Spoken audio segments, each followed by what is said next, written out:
Hey, everybody. Before we get into the show, I just want to remind y'all that I have a special out there. It's called Thin Lips, and it's on my YouTube. So all you got to do is click my little face in the corner, go to my YouTube. It'll be the first thing you see, and just watch it and tell me what you think. You know, if you haven't seen it yet, if you're like, I don't think he's that good or whatever, go watch it and confirm your hatred for me or whatever the hell. I don't know. I don't care. I don't think so. I don't think we've gotten a lot of positive feedback on the special. So thank everybody. Thank you all, everyone who's already watched it and left amazing feedback. Go check out Thin Lips.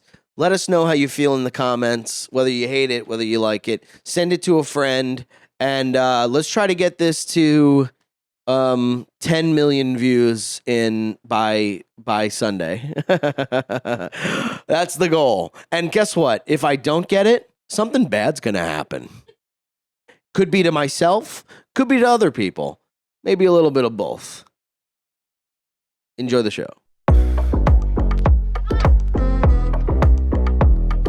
The Rap Jack Black and Sagdaddy, I'm back at it with a fantastic podcast for your asses. Yapping in a trap like a rescue cat, and the rescued up like they're waiting on the Batman. You tuned into the dude who threw booze back, blacked out, woke up drawn, covered in bruises. It's Sagdaddy the pod, an odd fellow, the great white chubby, I'm becoming a marshmallow. It's Sagdaddy the pod, so sit back and relax, cause like a broken arm, I got a cast now. It's Sagdaddy the pod, you made a good choice, so enjoy, don't be annoyed, now here's my dumb voice. Hey.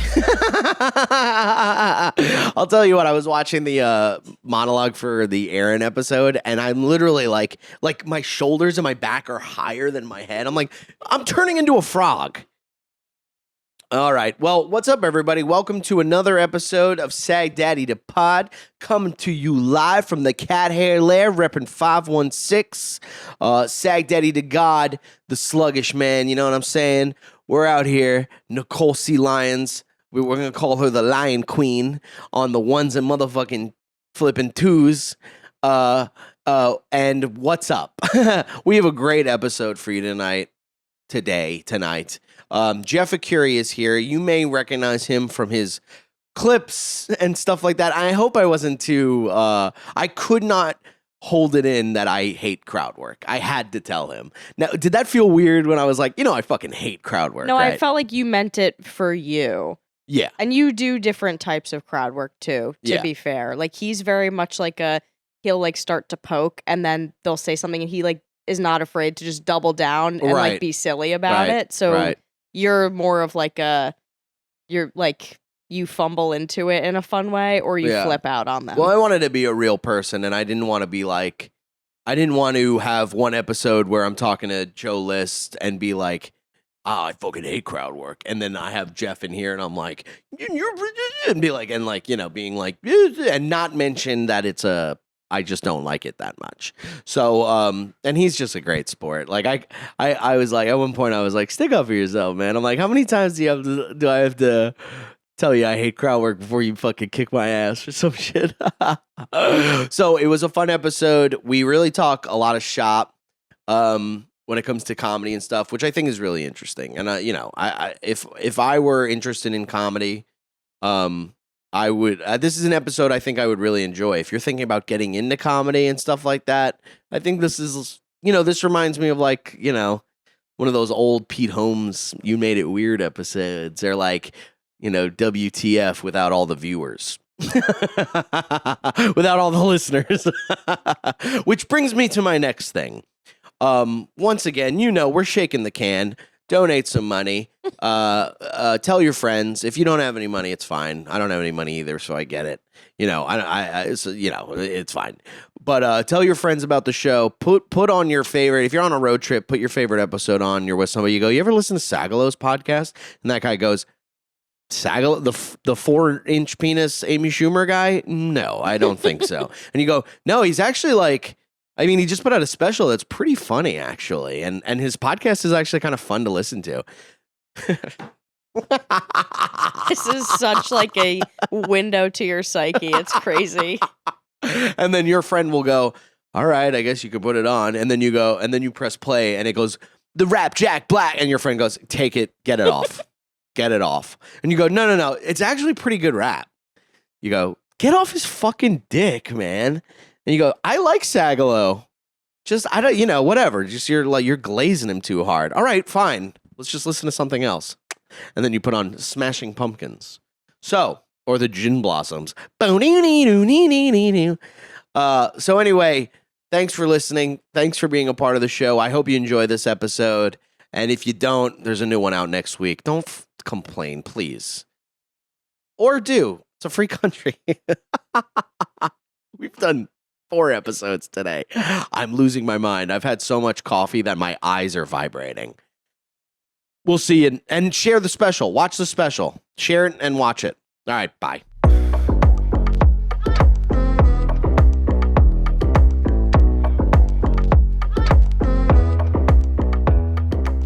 Like when I met you and we were working at Stand Up New York, you more than I, you were a joke guy and you still are a joke guy, but like I never saw you do crowd work or anything. No, like the funny thing is I just did like a few shows last night the night before, and I did barely any crowd work. Yeah, just because like I think it's what people see is like the funny thing is, you know how the internet works is I did just post a joke on Friday, like a few days ago, like a full bit of mine, like a half of a bit, because I kind of riffed one of the punchlines about Trump, and I put that version up, and it was the way I started the joke was like, "Where's that accent from?" And she was London. And I go, "I was just in London," and then I do a whole bit that I've been doing for over a year, exactly, and I still had comments that were like, "Does he do any actual bits, or is it all crowd work?" Right, or like right, and they don't even know where you're like. Because that is kind of there's like 2 different types of crowd works. There's the crowd work where you are just off the top of your head and you're making fun of them or talking about whatever. Or there's the thing of like, oh, I have a bit about what you just said and I'm going to do the bit. Always. But even then, which is like, if it's such a good bit, the people that are complaining about it being like, oh man, he only does crowd work. Like, aren't you impressed with like... Me, for one, I can't stand fucking crowd work. I mean, I when I hear someone go, "What do you do for a living?" I turn the fuck off. I go, I fucking hate The funny thing this. is, I catch myself because I think it's fun to ask interesting questions. Like, my girlfriend accidentally recorded us having sex on a cat camera recently, so I've asked. Seriously? Yeah. It was. It's a brand new like 10 minutes I have on not liking seeing yourself have sex, especially if you didn't plan it. So it's literally like my new favorite 10 to 15 minutes that I'm doing is all about that. But I asked the audience, and I already have a few funny crowd work things from it now from the cellar. Right. Was where I say, has anybody recorded themselves having sex? And then I've asked, has anybody accidentally recorded a sex tape? And then there are interesting stories behind that. Like some guys like, yeah, I was just holding it up like this. And I was like, you were like, yeah, I posted that clip. That's what they do in porn a lot. They'll like hold it up like this and stuff. That's what you ever. You ever see porn like that, or like you see, and then you see the guys both hands. You're like, is there a guy on a stepladder, or they're wearing a GoPro or something like that? Yeah, you're like that's what I think. A GoPro. I don't think there's a guy behind him being like, "You got this, dude." Yeah, he goes, you smell. He goes, you smell good. Yeah. He goes, so good. Is that Apple shampoo? But yeah, that's actually like kind of perfect because you go, okay, so I have like when I do crowd work, that's like what I'll do too, where it's like I have this bit about the cat camera having sex. It's locked in the fucking chamber. Yeah. But I need to feed my Reddit or my algorithm or whatever. Do you feel pressure from that? You feel like the pressure to feed that shit? I do. I just recently took a break. I came up with a thing like 2 years ago of like Monday, Wednesday, Friday. Yeah. And I'd always stack the clips. But you still do that too, right? I just cut Wednesdays out because I just haven't had time because I still edit them myself. Right. So I'm still like I go through the way it works is I have a main videographer that comes with me and opens, and then he puts them on the cloud, a shared Adobe production file. Yeah. So I can go click at the location, like I can go Greenville, South Carolina, I can go Boston, and I can click on it. He's got all the shows laid out there for me, and I can go through them all. And let's say I have two Friday shows. I'll go through Friday early and cut out. Every time there was like an interaction, whether it was silly, it could be what I've been doing now recently is like outtakes, where if it's a silly like one-off, like that, where it doesn't need context, it's just something kind of funny without context. Right. And I compile those. So I just basically take every audience interaction in one show and cut it down to, on average, if I do about an hour 15, yeah, it comes out to like anywhere from like 10 to 15 minutes of crowd That's work. great. Which is what is that, like 2-3 weeks of? No, but that's if it makes the cut. So I cut up every Oh my show. God, you're like fucking SNL with this shit. You're sorry, bud. It's all just me though. Yeah, I know. You're apologizing to yourself. You go, this guy, he does not have it in this one. Well, that's the beauty of it is I have my sister as my assistant, so I hire her. She does my booking for the flights, but I also send her compilations weekly of like, here's all of Greenville, all my compilations, and then she ranks them from like solo to outtake to throwaway. And then, well, is she an older or younger sister? Older. She's older. I was How, about to say 3 years? She's I'm 36 guessing. and she's 42. Oh, okay, so chat, do the math on that. Okay, we're gonna need you to do the math on that. It's 9-10 years older. But yeah, it is perfect because you go, okay, I have this bit about the fucking sex thing, so I'll do crowd work about it. You'll get enough, and then you go, and now here's the fucking bit. I think it's fun to actually jump into it like with an open-ended, unique question. Yeah, that's the fucking key. Like, okay, I think if you're actually interested in the person you're talking to, I think crowd work can be very easy. If you're a funny guy. Like, if you're not funny, I don't think it's very easy. Like, you could be like, and panic. But if you're asking interesting things and you're funny, boom. Easy peas. Yeah. Like, so instead of like, what do you do for a living? You could be like, you ever change a tire? And then someone will be like, oh yeah, I just did fucking blah, blah, blah, blah. And then you get all of this. That's a good question. It's a great question. Has anybody ever been tried to change a tire on the highway? And you're like, what happened? Where were you going? Yeah, that's why like Big J is very good at it because he's really good at like, and you're really good at it because you ask like these interesting like questions about people. You're very like you're so very obviously interested in the person. Yeah. Whereas when I'm doing crowd work, I don't give a fuck about this person. I do not want them to talk. I do not care. If they talk, I'm like, oh, Anyway, so my joke is I just had that last night at New York Comedy Club. Oh, did you? The guy was there to see me, and he was the guy with the hat. Yeah, he was wearing a fedora. We'll tell you what, and then you can say what you're going to say. That show was. Were you on the show? I was on the second one, and they went to it, and they were at. I was on a show last night or the 2 nights before with DeStefano, and they came out to see DeStefano, and they sat in the exact same place that they sat in the front row, middle seat, and I was like, and I like got on stage, and I was like, and that's when I did crowd work the whole time because. That second show, the 9 o'clock, there was like 20 whatever people in there, and there were those 2 people, the guy with the fedora and his wife, the engineer, and I know everything about them from Canada, and they sat in the exact same fucking, and I go, I can't do my act now. Yeah. I go, because you're right here, and I'm not going to be able to connect, and it's not going to be funny, because I'm going to be thinking about you the whole time. So I actually had a really fun time doing crowd work with these people. He was nice. It was funny, because it was, first of all, I was thrown off because, who was it? Khalees Hawkins was there, and she was like, they're there to see you. Like, everyone in there is in there to see you. Do you like hearing that? No. Yeah. I didn't know that, and I didn't like it because I'm dude. still trying to sell a show. Like, not a like TV show, but like a show in New York. Right, like November. So I'm like, kind of. Do you want to announce it or Beacon Theater? Nice, dude. Yeah, for New York Comedy Festival in November. Oh, fuck yeah, bro. Yeah. So I kind of like I just hope we can sell it out so that I don't have to do the whole like fake name thing. Right. Were you the fake name? Do you have a fake name? No. Yeah, I don't Matt know. Backus. This too. Yeah, Jack Comstock.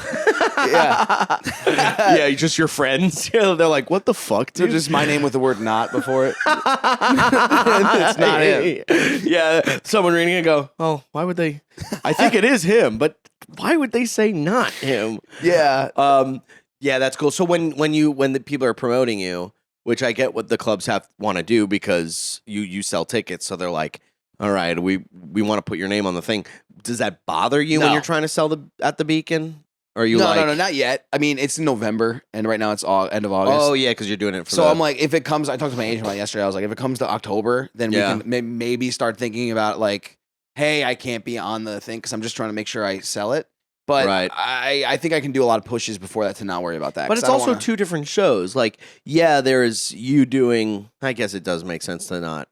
In my head, they know how it works. That's why I'm not right about this. Because in my head, they know that you're just doing 15 to 20 whereas the Beacon you're doing an hour. Yeah, some people get annoyed though at the cellar. Really? Sometimes I'm cut down to like 12 or even 10 if the show runs late or if somebody's popping on. And I'll have people that came there to see me. Like I've had like a Swedish guy like, can you sign my baseball? And he had like a baseball and he left right after my set. He's like, I just want you to sign my baseball. Do you play baseball? No. I've been to 3 games. That guy just went out. He just went out and he was like, oh fuck, I forgot my picture of Jeff. Yeah. Runs into a store. Oh, I got this baseball. Yeah. And there's been people that are like annoyed. They're like, it was so short. And I was like, yeah, it's a showcase thing. I was just running material. You know what I mean? But what was it? At that show, I was that guy that with the Fedora guy was on the first show. Cleve's like, they're all here for you. I'm like, that's weird. Like I didn't promote it on mine, so I think it was near people who followed me at Comedy Club. Yeah, which is fine. I don't mind that at all. And I go in there, and it was such a big applause, which feels great, but it was also like, fuck, here I go. Right. I have to bring it. So then you have to say that thing where you're like, lower your expectations or whatever. Yeah, How many comedian albums and specials start with, you're not going to like this? Yeah. Like, they get a big applause and they go, hold your horses. I start every one of my theater shows with saying that I edit all the clips myself. Yeah. And I get to pick what goes up. I get to pick the best moments, and sometimes there's none. So just keep that in mind. Okay, well that's an interesting thing I want to ask you is when you're doing your shows, because you do have your act and your material that you want to get into. Do you have to tell them like, hey, don't shout anything out? We'll do crowd work at the end or anything like that. I don't do it at the end. I make it all the way through, but I space out. Now what I do is I space out my crowd work chunks. There was a while where I was like. I had like a tattoo joke and then like a sex joke and then a dating joke or whatever. Each of them had a funny, interesting way to ask questions. Right. And I had them all together. And I found that was too dense of like, has anybody else? Right. Has anybody else? You and catch I was like, yourself on the third one, you're going, I'm asking too many questions. I'm asking too many questions now. And I hate that when I do that at like the cellar. I think I can do it twice max per set where I ask them for participation. So you go up, you do your act, and then you do the crowd work in the middle, like when you read a book and there's pictures. Yeah. Basically, you go, here's a little break. Yeah. Does anybody want to fucking say anything? Oh, yeah. Blah, blah, blah, blah, but I don't do like give me a suggestion type of thing. I always kind of curate it myself.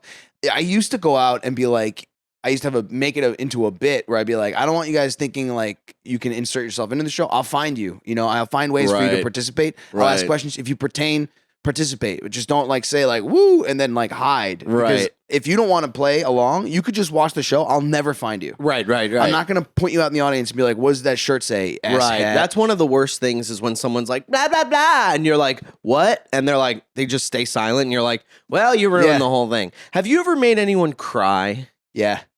Really? Yeah, once. On stage, it was at the cellar once. I want to say a year ago, and I thought about it.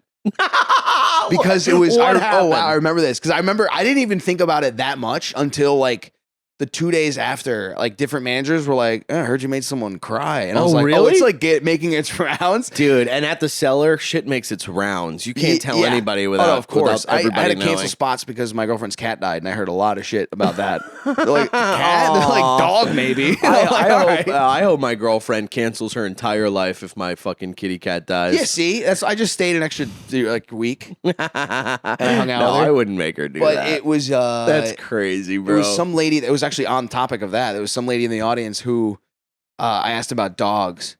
And I was like, who's got dogs? And she like cheered really loud. I go, what kind of dog? And she's like, he's a 17-year-old schnauzer. And I goes like, oh, okay, on the way out. Like, classic, like 17-year-old dog. What do you expect a comedian to say? Yeah, right. You're gonna mention.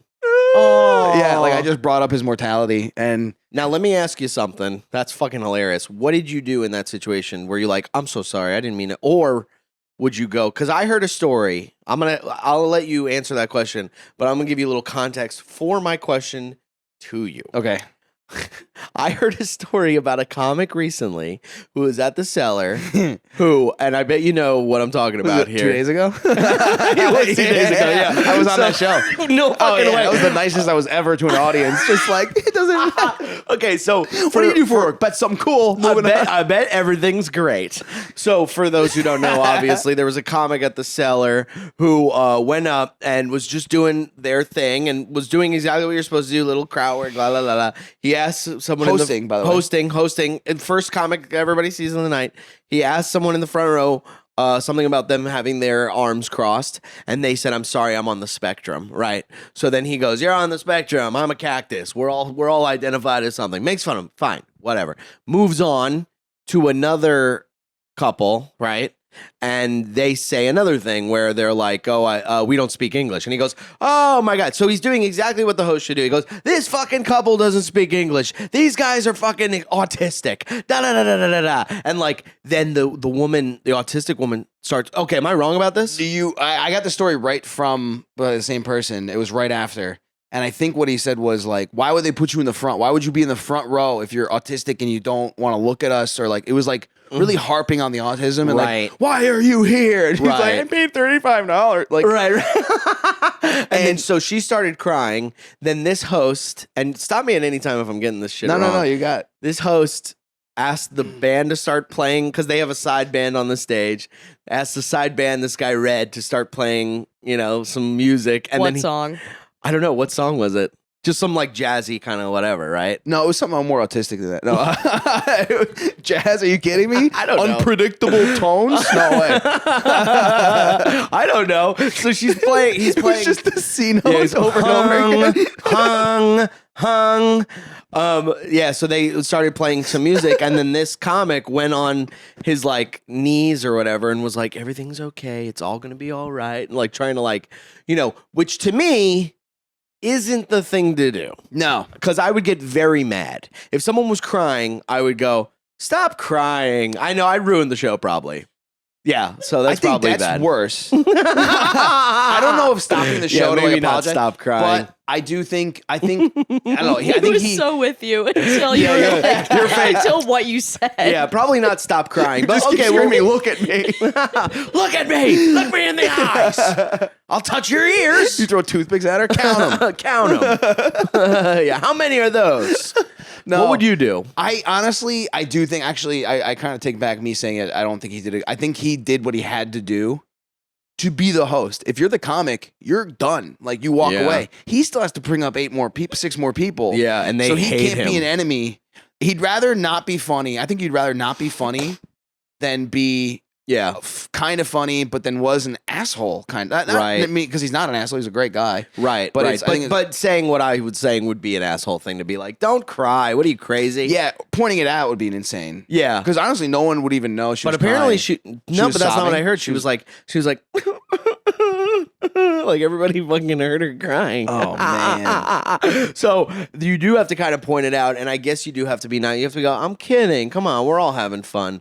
This is what I would do. I go, "Come on, we're all having fun. Everybody, are you all right? Yeah, she's all right. She'll be all right." And then I would start doing more jokes, and I'd be like, "Oh, here come the waterworks, right?" Like I would still I'd be kind of picking on her a little bit for it, which might also be wrong. Be like, "You know what? She's the one that came out tonight, guys. Let's make a little bit of noise." Not for everyone. You go, "Here, you pass her your napkin. She needs to fucking blow her nose or some shit. She's getting it everywhere." Yeah. But so when you made this other woman cry, I didn't know about it till after. Oh, really? Yeah, I didn't know till after, and it was just because her dog was old, and I brought up the mortality. Oh. Then I made an autistic woman cry too. What? At my show in Tampa, she was balcony, and she kept harping. She kept like chirping. Oh, and she's like, "I'm overstimulated right now," and I was like, "I mean, it's just me." You know, I was like, and she's like, "I'm autistic," and I was like, "Oh, okay." Like, and I was referencing jokes, and I'm like, "How we doing now?" And she's like, "Please stop," like this, and I was like, "Oh shit!" And she's like, "I'm way overstimulated," and she started crying, and then she just ran, like literally ran out of the balcony and ran away, and I was like, see, this is where my uncle comes in. Like, this is where my uncle-y kind of like, you can't say anything anymore kind of stuff comes in. Like, I'm not that guy at all. I think that's so cringy when comics are like, overstimulated. This is such a weak generation. Yeah. But there is a thing where it's like, why are you making your autism our problem? Is that wrong? I'm sorry. You're right. I'm just saying, I'm like, if you feel overstimulated, get the fuck out. You know what I mean? Yeah, it was definitely, that was really the two only times. There's been times where I've like upset people, but they were like, they deserved it, and I was still just being way too nice. 1 second. I'd like to apologize for what I just said. Wrong of me. I know it is. Let's continue. All right. So wait, but then did she get out and leave? I think she was gone by the end of it. And I always try and find those people and be like, hey, just want to like. Right I always after the show honestly or think it's whatever. more important to apologize in front of everybody. Like that's like the worst type of dude, in my opinion, is the one that's like that would like insult you. You know what I mean? Like if someone was Right. like, yeah, like no, not like big ears over here. He's like, I'm just fucking with you. You know that, right? It's like right, say right, that in right. front of them. That's horrible. That's yeah, the yeah, worst You kind of gotta go. dude. I'm just fucking with him. Yeah. I think it's better to be like I'm just fucking with him, and then go I'm not fucking with him. I really believe that. I'm kidding around with old big eyes. There's over always here. those bullies that will also in front of everyone be like, I'm fucking like make you feel bad for not laughing at the joke they made about you. Right. You know what I hate the most? I hate when, and this happens a lot on stage sometimes. Say you do something and there's a heckler, and the heckler will say something that's moderately to not even making sensely. They'll say something to you that doesn't even make sense, and then the whole crowd's like, "Oh!" And I go, "It's like, no, that didn't make sense, and you're making it this big thing." Yeah. You guys got to stop doing that, because if you just let that person hang themselves with that shitty heckle they just said, we would realize how stupid it is. Yeah. But because you all went, "Whoa!" I look like I'm being owned. Yeah. That happened to me. That was the hat guy. So what happened was on that show at New York Comedy Club, the hat guy was Okay. great. Like he ended up like at one point I got him at the end, and he was like, I was like, I closed on He it. came out for you. He told me on stage on the next show. Because I went, "What are you doing here? You were here last night." And he went, "Well, we came the first night to see Chris. We came the second night to see Jeff. And then we came the third night to see you." And I went, "What's my name?" And he went, "Huh?" So it wasn't really. Yeah. Well, I was talking about it because he was Punjabi. But he was like, he had like a beard. I don't know why. I remember asking. He had like a beard. Okay. And it looked like a hairy dude, you Uh-huh. know? And I asked, I was doing a bit about like body hair. And I was like, you got beef, right? You got like a chest hair? And he's like, no. I'm like, no back hair? He's like, no.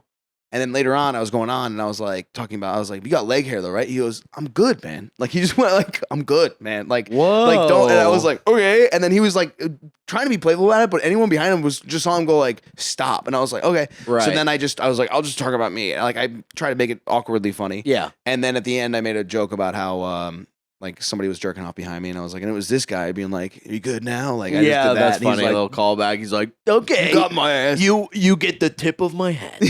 Yeah. Well, that's why you are very good at crowd work, because you're in the room with them when you're doing it. I think it's important to do that. I think you got to be there. You got to be like there with it, where you're like, somebody with less, I guess experience would peter out in that situation. Where it's like, "I'm good, man." You go, "Whoa, all right, Yeah.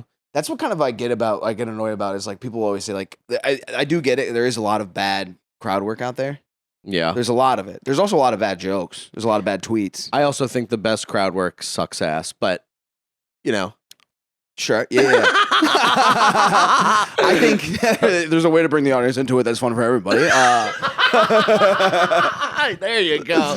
I was like, how many times do I have to insult crowd work before you start sticking up for yourself? Dude, who was it? Nathan McIntosh almost started a chant at fucking the cellar where he's like, "Can we just agree to end crowd work? This sucks." And I was like, I'm trying to fucking take the food out of my children's mouths. Yeah. You go, how many subreddits do you have, Nathan?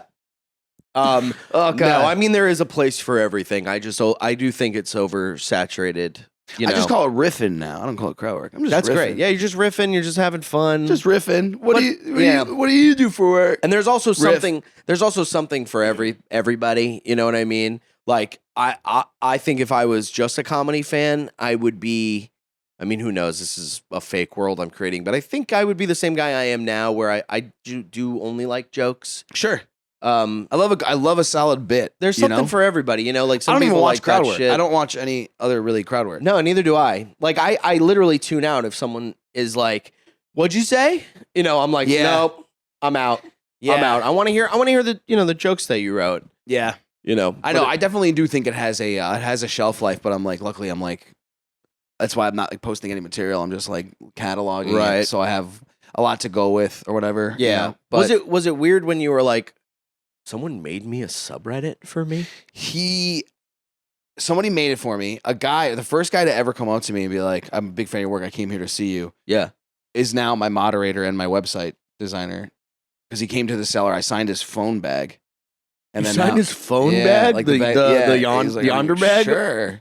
And then he was like, "I'd love to moderate." He moderates a lot of other subreddits, and was like, "I'd love to moderate for you." Oh, nice. And he has like bots in there to like remove like bot comments and remove spam, and he's like an IT guy, very good with that shit. Yeah, and he handles all that stuff. So it's like really nice. And then I just tell them every now and then, I'm like, just don't let it flood in with like, you know, if I'm on stage, some guy yelled neck to nuts, and it's like people will then post pictures of nuts on the subreddit for like a week, and it's annoying. People are like, hey, from the neck to here, like it's like really like full beans. Dude, like, that's so funny. It can be a little annoying to the people like that are just like, I'm just here to watch the clips. Yeah, that he posts. You know, isn't it crazy that because I remember when you did Colbert. Yeah, right. Did that do anything for you? Nothing. Did that push the thing at all? Nothing, dude. I did Colbert. I was at I was working at a dog daycare the next day at 7 a.m. And the guy dropped the dog off. He goes, "Were you on Colbert last night?" And I was like, "Yeah." He's like, "Why are you working here?" I'm like, "Just give me your fucking dog." You have an inside out bag in your hand? Yeah, I was.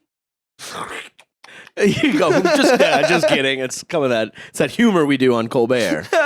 But it's funny that like I don't know. I don't know. It's funny if it's depressing or if it's non-depressing or whatever. But it's like we look at like Colbert and Fallon and all this stuff as like be all end all, kind of like at this point you do those stuff just to be like, I want to do it, just to have it as the on in my resume for me. Yeah, but it'll never push the thing where all you did was like, not all you did in that way, but like all we're doing is putting up clips with like, you know, little subtitles and shit, and it's like so much easier, and it's better for you, and it's better, and now it's like immensely like you have all these fans now and stuff, all from that. Where you're like, you know, I was on network television for doing the thing that used to make comedians, and now I'm like, I'm so happy that Adobe has the caption. You know, we must. How great is that, dude? It's I love having that caption button. Oh, you go, boop. Made my life so much easier. You go in and correct them all though, right? Like you got it, or else you have to do that, or else you're like that. Those TikToks where it doesn't make sense. And you're like, it's the worst. You don't even care to go back and correct it. That's the thing too. Is like you never know what's going to go viral or what's going to do well. Right. So I always go over it meticulously. Right. And like because if I'm like accidentally I have like a comma and a period next to each other by accident. Yeah. And the video goes live. I'm like every time if I go to watch how the video went and I see that, I'm like, and do people point that stuff out in your stuff? Like if you have, because I am the king of spelling errors. I have spelling errors. I have grammar errors. I do not, ever since high school, I remember even yesterday I was thinking about this. How many teachers were like yelling at me, like, just read it over. Just go back and reread it. And I'm like, no, once I write it, it's gone and it's out. And I still do that. And nobody really calls me out for it because no one's really even seeing it. But you get a lot of eyes on your shit. So I'm sure if like you have one grammar thing or one spelling thing, they're like, oh, a comma after the what are you, a fucking idiot?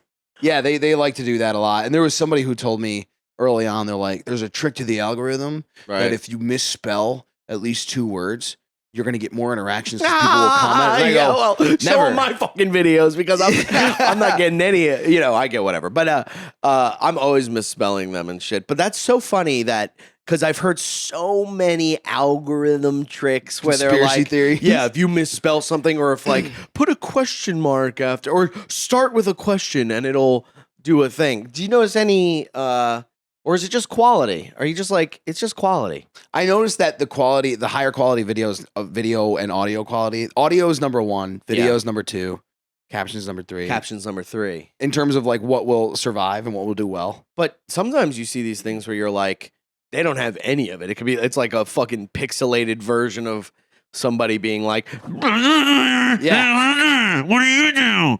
And it'll have like 1 million views.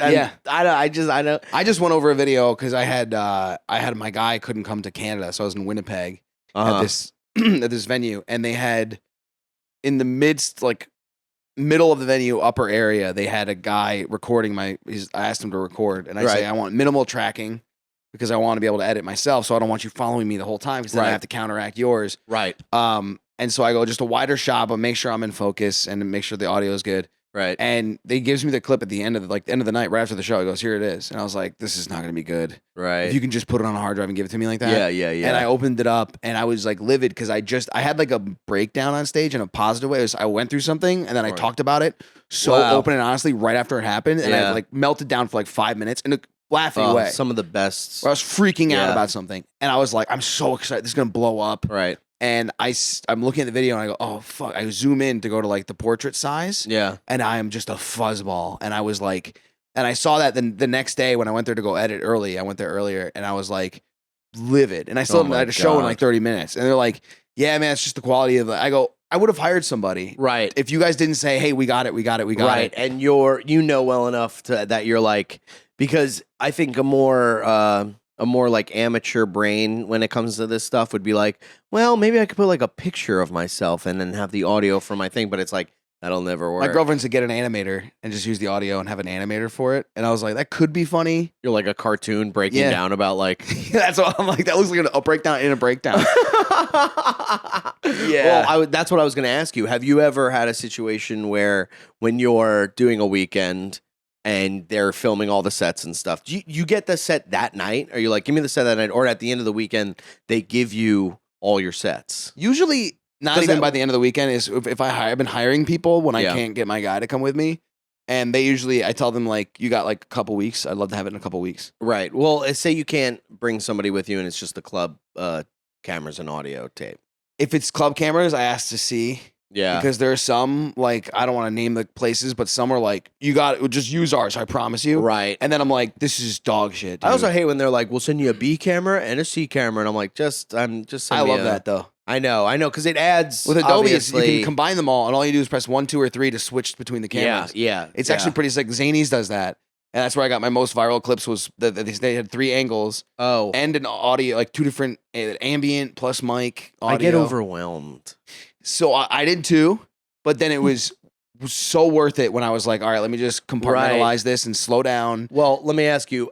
So say have you ever had a situation where somebody's coming out for your weekend and they're filming, and at the end of the weekend, you get like, they give you the flash drive and it's just dog shit. Yeah. And you're like, 5 shows, not one usable thing. Yeah.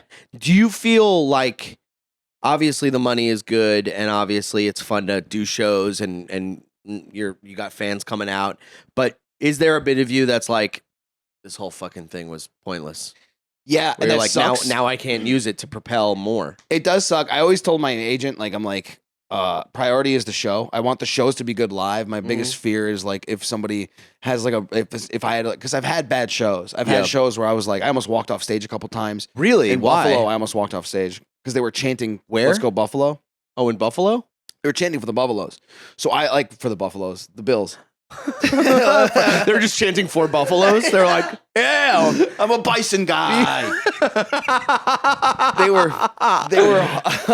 They were chanting so loud to the point where a woman started chanting in the middle of my set, and then so I just stopped. I put the microphone down, and then I was like sitting there like this. I wasn't laughing. I was like, I literally after that I stop and I go, if you guys were chanting just now, I never want to see you again in my entire life. Right. If you weren't chanting, I assume you're from Canada, and thank you so much for coming down to this piece of shit city. I was like, I went into it in a fun way, but I was definitely angry. So I was like, I hope the Dolphins eat your lunch tomorrow. Right. And then they ended up full like on Bill Burr, Philly rant kind of shit. Yeah. But but Buffalo Bills fans are, and I just met a retired Buffalo Bills player.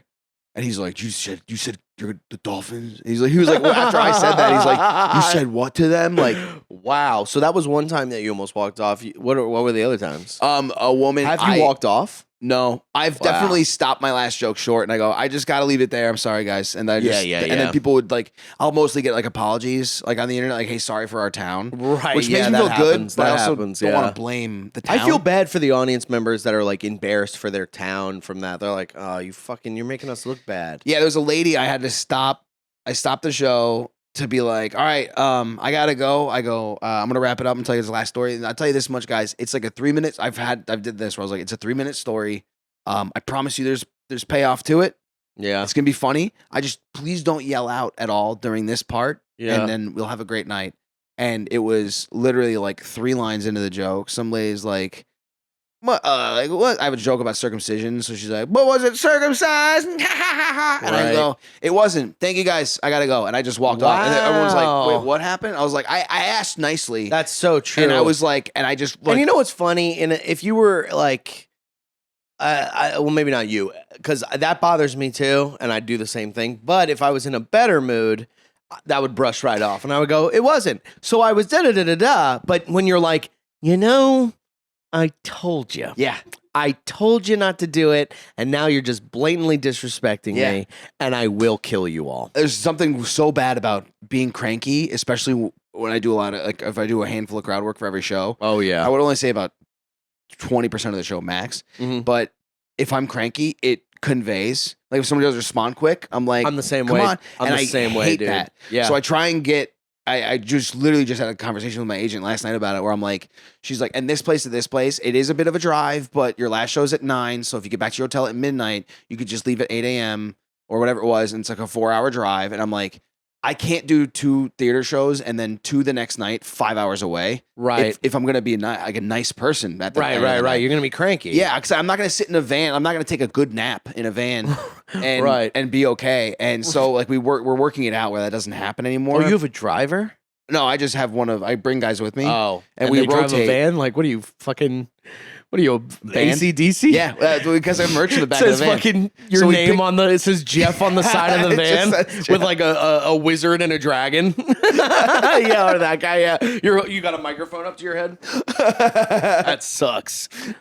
Yeah, no, I'm the same way, and cranky will come out. Or Yeah. if I'm mad, and I'm trying to get better at it, or maybe I should just let myself be mad. But like last night, I was doing a show and it was dog shit, and this guy was just heckling every fucking time. And I wanted to do my time because I'm getting paid a good amount of money. And I was like, all right, well, I'm going to do the time because I want to get the money. But I was like, this guy fucking sucks. And I'm like, and I go, blah, blah, blah, blah. And he's like, da, da, da. And I go, yeah, that's right. Guy who wants to be a part of the show. Uh-huh, that's right. You're a part. Yeah, the whole show's about you now, huh? And he's like, well, and I'm like, anywho, so like I can really fucking snap on somebody, and I'm trying to get better at that because I'm trying to like be a little bit more empathetic with it, but I'm like, what the fuck are you doing? I've noticed it now because I'm going through a lot of my clips, and I've noticed that's the worst when you watch yourself be genuinely angry, but then try to be like, ha ha ha. Yeah, dude, when you're really mad on stage and you're still trying to be like, yeah, it's one of the worst feelings in the world. And you're like, Yeah. okay, but we're all good, and people could see it. Yeah. People could see way more than we think that they Yep. can. Like they see it in our eyes how we're feeling. The minute you go up, if you're like, I'm bored with this act, like I hate doing these jokes, but I got to perform it because I'm doing this gig. I got to get paid and I got it to be good. I want them to have a good show. But I'm so fucking bored with this act, and I'm like, da, da, da. You could see it in my fucking eyes that I do not want to do this. Yeah. Dude, I had that. Somebody on Reddit posted, it was like a show I was doing. I had fun shows, and then I was like, the last one, I'm like, it's going to be a lot of fun. It was just a weird vibe, but I do this thing on sometimes, randomly.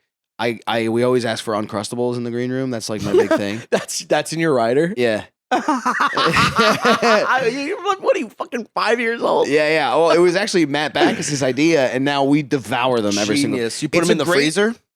And then you put them in the fridge to defrost Yeah, a little bit. Yeah. But they I might sometimes take that fucking idea, bro. do it. It's a great middle of the show snack. You're not like eating pasta then going up and performing. Right. And we would just eat one of those. And sometimes you get to a venue. That's how we always judge the venue and how they like us. It'll have a 4-pack of Uncrustables, or they'll have like a case of like 60 Uncrustables. Yeah. And when that happens, I bring them out on stage, and I just throughout my set will just be like, and I'll reference. I'm like trying to get sponsored by Smuckers, so I'm like, "You're so sweet, miss, almost as sweet as Smuckers Uncrustables. Great flavor." They should hit you up. That's That's people such have made a jokes about that. perfect snack for you. Like that is such your vibe to throw out crustables and stuff like that. Uncrustables, sorry. Sheen is Crustables. What would be my Nicole? What would be my thing? What would I throw out? What's my vibe? In the same vein of like a freezer snack. Or just any kind of snack, yeah. Sharp keychains. Chain wallets. Because you're more like Team Hot Pocket, I think. If we're You talking think so? freezer That'd be snacks. funny. Hot 'Cause Pockets? You can't do anything with it. Yeah, there. and I'm like, what am I, gaff again? Oh my God, that's so funny. Yeah, I don't like Hot Pockets though. They're too maybe pizza rolls. That'd be fun. Yeah, throw some Loose hot pizza. Sour Patch People are Kids. like, "Ow!" Hot pizza rolls. I don't know. That's They really little funny dino- though, dude. Yeah, they explode. A 4-pack of non-crustables is insulting. Yeah, it was not You enough. look at it, you go, "Are you kidding?" Yeah, My rider says to have this, yeah. not go out and go through a drive-through and get a couple. You're pinching their face while you're talking. To Yeah, them. you go, look at this. Now, let me ask you something about your Reddit. Have you ever had somebody post on your page saying that they didn't like the show for one way or another? Like, Yeah. kind of like being like, he sucked. I saw him. He sucks. Yes. The yes. nerve. And it hurt. Yeah, of It course. hurt, and the funny They're thing coming is- to your home and talking shit about you. It was kind of funny, so it kind of worked out for me. Yeah. I saw the whole post. It was a diatribe. I listened to it. I saw it. I did actually Great change word, diatribe. I don't ever get to use it. Not sure what it means. Spell it. It's like Diet Coke, but diatribe. Okay. I think it's D-I-E. You have to close your eyes to spell? D-I-A, tribe. T-R-I-B-E. Okay. So the guy, it was actually because it was, I'm not going to say the club because I'm going back to that club, oddly enough. You don't have to say the club. And they had an issue where, like, Sheen was on stage opening. Jeff and- Sheen? Yeah. And I'm stage left in the back. It's like it was a bigger club, like I would say with like 300, 350. Yeah. And I was in the back, like stage left back by the green room. And I'm watching him on stage and I'm like walking through the crowd a little bit because I'm like, I can't hear him. Yeah. Like all I hear is like, great Great And I'm like- impression of someone you can hear. Yeah. Solid impression. I mean, that was really It good. was just like, there's words, but you Yeah. can't hear it. And I'm like walking through and I go, what's going on with that, man? This feels weird. And he's like, it's fine to us. Like, this is the way it is. It's always Yeah. been that way. And then it was both shows. I was like, these shows are sucking bad. What's Right. going on? And then the next day after, because I called my agent, I'm like, something's up. I don't know what's up. The next day, the manager comes up to me and he goes, hey, man, I have to be fully honest with you. All of our speakers on the left side are out. I just kind of lied. They are out. He goes, good news is Matt Rife's coming here next week, so we're getting them fixed, but it's not going to be until next week. And I was like, you didn't even need to tell me that. Yeah, that's not good news for And I was me. like, so we need to blast it up. And he goes, literally all of them are out. So I was like, all these people on the left could just not hear the show. So I just had to like lean right and just be like, sorry. Because it was like, if I asked a question, they didn't hear the question. All my responses were how coming big from was this place? like, I want to say like 350. Oh my God. Now, was there a part of you that was like, all right, fuck it. I'm going to put the mic down and I'm just going to project? You're like, hey, everybody. I would kill my voice that way. I didn't even think about doing that Yeah. because it was bigger than it. I don't even think that would work. I'm just trying to come up with and this is my problem. Sometimes it's girl talk and sometimes it's girl listen. You know what I'm saying? Like that's my try. I'm solving the problem and I'm not hearing your problem. Yeah, I don't know what I would have done differently, but I remember I got a review on a subreddit about one of the shows, and I knew I just had a bad weekend there. I just was not having fun, Yeah. and I blamed the sound, but I'm sure it was a combination of things. Yeah. But I remember there was a guy that was like, I was embarrassed. I brought my friends because of I like his videos so much, and they hated the show, and then I felt embarrassed for having brought them. Yeah. And he kind of bullies his audience into like just talking about what he wants to talk about, which is like, I'm like, that's kind of how this works. Right. That'd be weird if I'm like, and then just open table. Anyone got a thing? You know? Right. But he did say something that stuck with me, and I changed my act a little bit for it. Wow, that's huge because I took it as a lesson, yeah. What did he like say? what we talked about earlier, where I said there was a time when I would let people know how it's going to work. Where I go, listen, I don't want you guys Right. yelling out. What I'm going to do is I'm going to ask you a question, and then I'd love you to participate. If you don't want to participate, don't make noise. For example, if I were to say, who loves anal? And then, usually somebody goes, woo, and I go, nice, what's your name? And then they'll either go, Chelsea, and I'll talk to them for a second, make a joke about why they yelled out anal. Right. And I go, like that was great, you nailed it. But sometimes I go, like, for example, if I were to say, who loves anal? And someone goes, woo, and I go, oh, really? Okay, what's your name? And then no response. I go, that's what I don't like. Yeah. It's like, you didn't need to woo the first time Right. if you don't want to participate. But if you just do me a favor, if you do want to participate, yell out, I'll find you, I'll get your name, and we'll have a conversation. Right. And we can make funny out of everything. Just tell the truth. So you're just doing tons of exposition and That explaining. was that was like a thing that I would say at Yeah. some point if somebody did do that. Yeah. And then it did feel a little teachery and not as like, here's the clown that I like to watch. Right. He's telling us how this works. Right. And he said that he tells you how the crowd work's going to go and how what you guys need to do. And I was like, looking at it from that perspective made me change it to like, oh, now what I'll do is if I'm at a show and I'm doing like, has anybody ever got hit by a car, and then somebody goes like, woo. And I go, well, oh, can you mind talking about it? And if they don't respond, I go, no worries. I'll just tell you my story. Smart. And it happens like one more time. I stop doing crowd work the whole show. Yeah. And I don't say, you know what? I'm done with the crowd work. Right. So that's smart because you're going like, you're instead of like showing them what the technique is, you're going, okay, now the technique's just for me. Now I will, and if you want to pick up on how I do this and maybe be into the way I do it, whatever, but I'm not going to open the curtain anymore. Well, that's why I brought up the Uncrustables thing, because there was a show. I had 2 shows. One of them was awesome. This guy can't stop talking about Uncrustables. Smuckers. We get it, man. I want to get sponsored by Yoo-Hoo. There you go. I'm going to start throwing Yoo-Hoos out. You can put the little cardboard ones. It's like, shows are so much worse than Jeff's. He threw the box, but not the straw. Yeah, they're going. Poke and suck. Yeah, poke and suck. Put it on a t-shirt.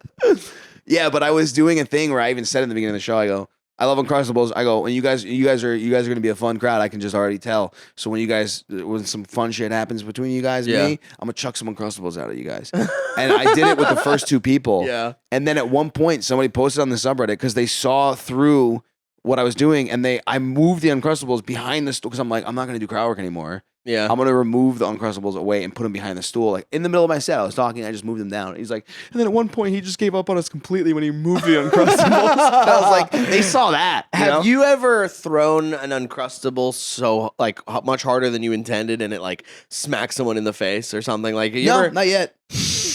Not yet. I don't throw them frozen like a discus. That would be funny. No. Have you ever had a show where, because the only reason I'm talking to you so much about crowd work is because I assume because you've built your empire on this, right? That there are people that are coming out because they expect that from you, right? Yeah. So has there been any time where you're kind of sick of it and you're like, you know what? I just kind of want to do my act tonight. And you just do that. Yeah. And it does fine. I still find ways to like interact even slightly, even if I'm not feeling it. There's always some pretty canned ways of doing that. Well, you can also do your act in a way that it makes it sound like the point is to make it sound like we're talking to them, which we are. So it's like you can be like, right, you guys? Like, oh, you guys are going to laugh. Like, blah, blah, blah, blah, blah. So it still sounds like crowd work or whatever, but it's also like I'm doing my act here. Yeah, like, and if I don't do crowd work, I can still do all my favorite jokes in an hour. Yeah. Like for an hour, I can still be up there. Yeah. If I do crowd work, sometimes I have to cut an hour jokes 20. out.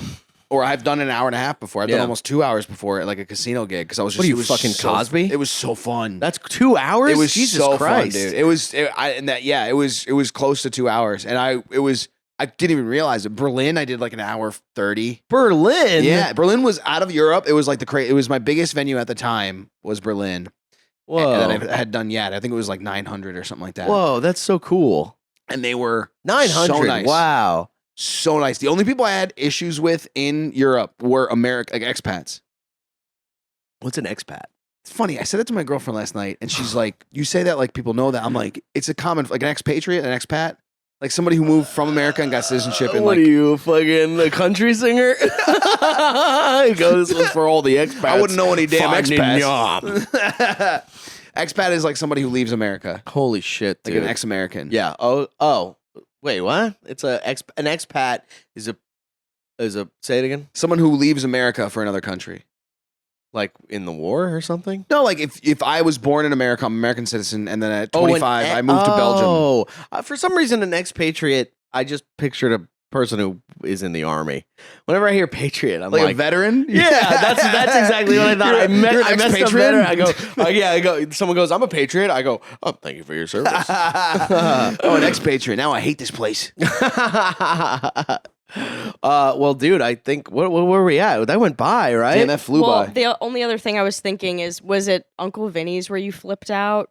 Oh, I flipped out. Maybe you can run that by Jeff. Oh yeah, I mean, our crowd work histories are a little different. Or was that the worst one for you? Because I feel like that was pretty iconic of you. No, but out. it's iconic in a way where did I tell it on the podcast?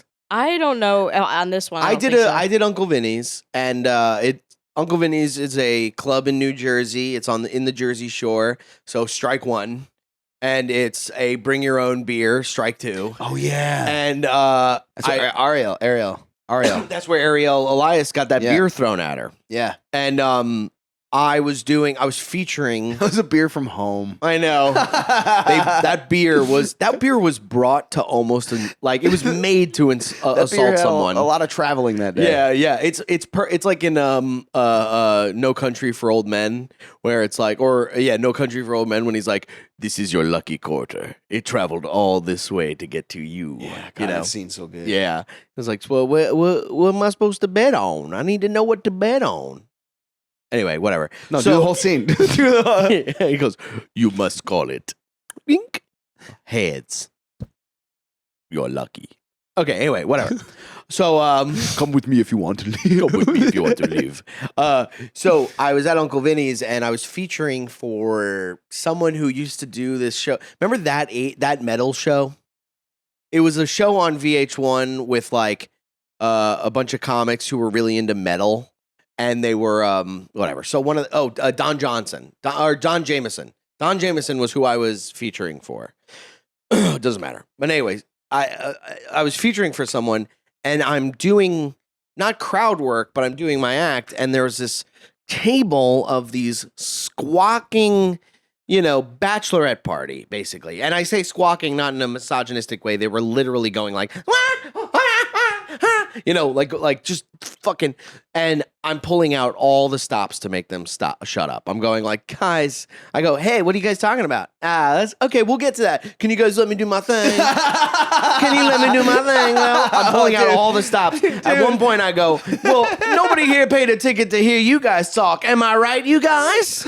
So I'm doing all of that. And then eventually I had to go, shut the fuck up. I was like, shut the fuck up. Just shut the fuck up. Like, you're talking too much. Shut the fuck up. And they're like, they all pretty much cried in their own way. And they complained, obviously. And then I got back there, I left, and you know how Dino, like the guy who runs the place, he'll give you a bunch of spots and you have to come back. So you'll go, okay, so I was there a month later, and he goes, and I already know, I'm like, this fucking place, I can't believe my last time here, I did that shut the fuck up thing. And then I get to there, and I'm like, what's up, Dino? And he's like, oh, hey, man. He's like, can I talk to you for a second? And I'm like, yeah. And we sit down. I know exactly what he's going to talk about. And he goes, you can't tell a crowd to shut the fuck up. And I go, huh? And I go, well, they weren't shutting up. And he goes, that's why we got security. And I go, no, you don't. Because no security came. And he goes, well, my brother was there. And I go, your brother didn't do anything. Yeah. And he goes, I just don't think you're experienced enough to handle something like that. Mind you, this was like last week. This was like, I was already 10 years into comedy. And I was like, are you kidding? I do this every night, and I'm this many years into comedy. Like, I know how to handle something. You guys don't know how to handle your people. That being said, wonderful venue. And whatever. But see, I'm like, I'm better at handling crowds and crowd work stuff like that. That was such a good impression of a comic trying to get them to stop, but still maintaining a fluffy relationship with the crowd. Yeah. Is being like, oh, okay, let me do my thing, brother. Yeah. So because good. you can lose. You can, like, how do I go? I mean, luckily, I'm not really that different of a guy from the shut the fuck up guy. But how do you go? If you're like a nicer presence on stage and you're like a cleaner comic doing jokes about farting and puppies, how do you go shut the fuck up and then being like, yeah, so I have a kitty cat, like people aren't going to buy it anymore. Yeah. Because it's a very delicate thing, this crowd. Yeah, I've seen videos of myself just going like right, like literally like like on stage. I'm like, do you wow, see it's anyone so transparent. Like taking your style with the clips? Do you see anybody that you're like, oh, everybody's kind of, or like even just the way, like your presence on stage? I don't know. I feel like it would be hard to maintain that. Because the one thing I've started discovering was that I was just literally being myself. Yeah. And like the awkwardness is funny to people sometimes. Like where if I do like talk to somebody and I ask about a thing, like, oh, I went through a breakup. Like I had like, oh, anybody go through heartbreak this year? And somebody was like, yeah, my dad died. And I was like, mine's different. And then I'll move on. And that's funny to people. Yeah. But I do see some. I don't think so though. I have seen people do like the whole post on their profile, new clips Monday, Wednesday, Friday. And I was like, I literally think I started doing that. I think you started that too. Yeah, because I thought of it as a business when I was like, my Instagram's business. I don't post like pictures of like on the grid of anything but just my clips. Right. So if people find me, they go, "What is his page?" And it's just, oh, it's all of his stand up. Right. And then like maybe on my stories I have some personal shit, but that's it. And I was thinking about it, like what would make me want to follow somebody is if I went to their page and I'm like, oh, they're pretty consistent. Like they're coming out with things. It's like a TV show. I can expect it every Monday, Wednesday, Friday. It's like feeding a cat. You know, like these people are cats. You put the fucking thing out at the time that it's supposed to come out, right? Yeah. That's what they say. And then I stopped posting Wednesdays because I started not feeding the algorithm, which I also think it's kind of gross when people over 40 say the word algorithm. When people over 30, even 30 are like fucking algorithm. Yeah. And it's like, are you, well, just you're talking blaming about online is embarrassing technology in its own way, but you really cracked the code, which is why I'm like so interested in it with you. Yeah. I think it was just consistently posting stuff. Yeah. It helps a lot. But it's even so when annoying though. I know. And I was doing it. I was cutting clips up to be no more than 90 seconds to feed the Instagram algorithm. Right.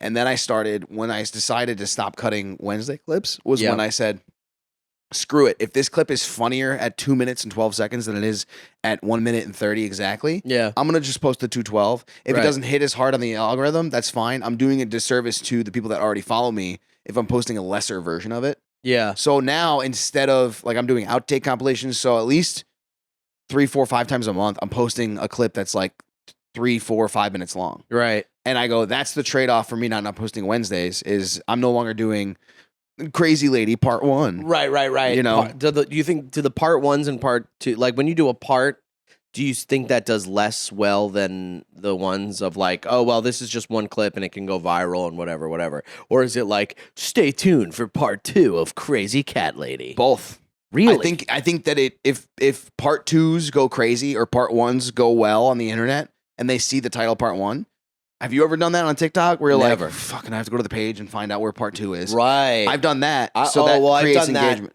I've never put up a Part 1, Part 2 thing, but I've done that where I go, oh, fuck, this is Part 1, and now I got to go to their page and go find it and go to like the just watched and click the next one. Yeah. Oh, I guess that does work. It does create an engagement part of it.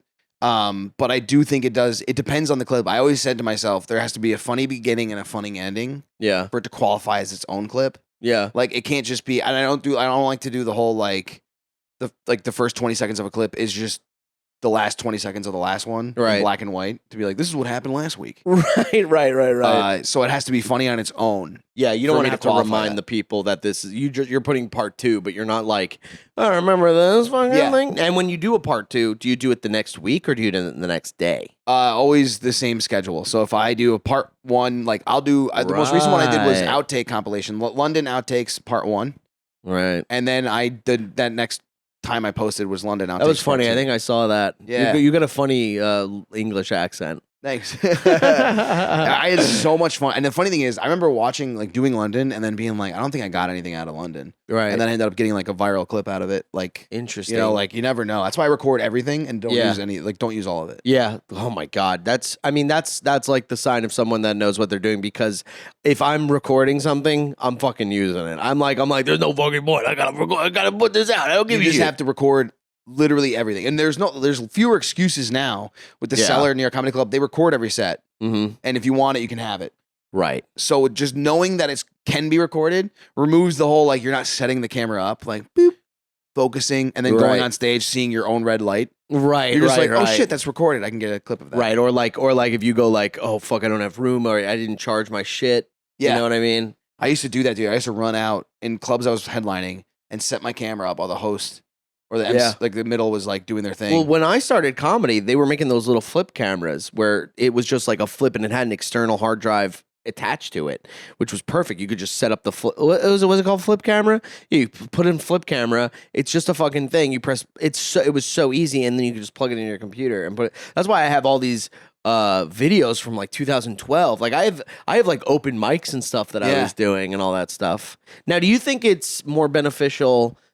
I guess so. It's in this day and age. Do you think it's more beneficial to do the clip thing and do what you're doing, or put out a special called Thin Lips for YouTube? What do you think? I think there's a healthy medium for both. I do think that is one thing that I get flack on is like people are like, does he even have an act? And it's like, dude, I would flounder so quick if I was just going like, and then look at this guy. Yeah. And then look at this guy. Well, because there are some times you ever do where you're going into crowd work and you're like, oh, this crowd's not into it. Let me just go into my act. Mm-hmm. Yeah, exactly. I do get when they're there for me, though, I do get a little bit more, like, you know, the squeaky wheel never deserves the grease in comedy, in my opinion. The person that's like, oh, I've done that. You're like, no, you've said yes to everything I've asked you. Yeah, exactly. You just want to be in this. Yes, exactly. Exactly. But I do think I've had this conversation with my agent before where I was like, do I need, and she's like, you're the first person I'm going to tell this to, like, that we work with.